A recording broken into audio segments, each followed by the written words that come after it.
Hi, I'm Dr. Scout from LGBT Health Link, a project of Centerlink. We are coming to you once again with your weekly roundup of LGBT health and wellness stories, so stay tuned for everything you need to know in 3 minutes or less. In our first story, we're happy to report it's State Tobacco Report Card season. LGBT Health Link, that would be us, just released our first ever grades for states' LGBT inclusion into their tobacco control programming. So be sure and check out your state's ranking and find out what needs to happen in order for that grade to get better. In our next story, recent debates around inclusion of HIV, LGBT, and STI information in sex ed curriculum has resulted in the National Coalition Against Censorship writing a letter supporting such topics inclusion in sex ed classes, stating that, quote, suppressing information about HIV, STDs, and contraception would potentially expose students to serious health risks. Good job. Our next story, 2 new studies show more information about bisexual health disparities. The first, using data from the National Adult Tobacco Survey, found bisexual women were less likely to have prior quit attempts, lower age of first cigarette use, and higher nicotine dependence than others. The good news, all sexual minorities had similar desires to quit.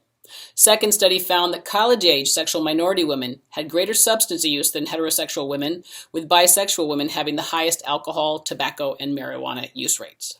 Our next story is Michigan trying to legalize discrimination. The Michigan State House passed the Religious Freedom Restoration Act this week, which critics are concerned would allow doctors, nurses, pharmacists, and emergency medical personnel to refuse service to LGBT patients on religious grounds. Even if this bill doesn't pass the Senate, it's still a bad sign for equality in healthcare. Our next story, the American Medical Association, we've heard of them, right, is pushing for more inclusion of social determinants of health in pre-med and medical schools curriculum, including focus on racial minority populations and LGBT populations. Good job to them. In our next story, there's a new analysis of data from a study of trans women's health. They found a correlation between access to transition-related medical care and lower rates of binge drinking, non-injection drug use, and suicidal ideation. Which means it sounds like a good time to remind everybody that it's open enrollment season for Obamacare, and there are specially trained enrollment facilitators who will help you if you are LGBT. Remember, trans people particularly are worried about enrollment, that they won't cover trans-related health care, and it's not always perfectly clear if they will, but we know that they cannot discriminate against us with any of these health insurance plans. So please do call and make sure you get some health care today. In our last story this week, we like the way Jennifer Potter phrased discriminatory care as cultural blind spots.